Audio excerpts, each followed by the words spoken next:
हामी चाहिँ एमजिएममा करिस्माको टाउको हेर्दैछु हो कलर चाहिँ कुन चाहिँ डिफ्रेन्ट भयो अरे हो अन्त अब कलर गर्न चाहिँ सोच्दैछ यहाँनिर अब डल्लै गरिदियो भन्दैछ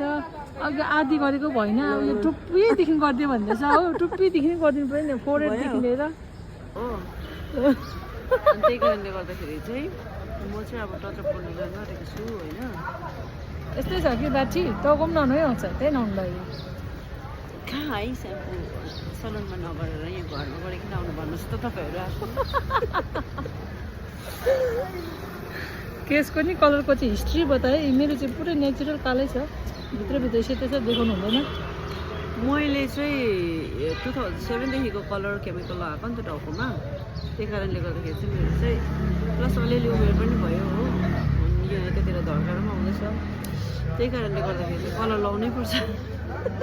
त्यो धर्का चाहिँ नि टेन्सन ल्याएको टेन्सन स्ट्रेस लाइफमा है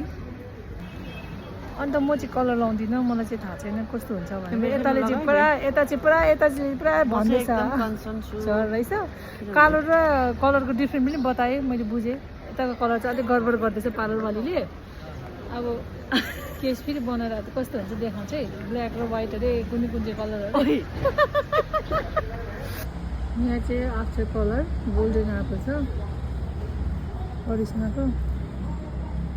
भर्खरै सकेको पोर्के त ओइ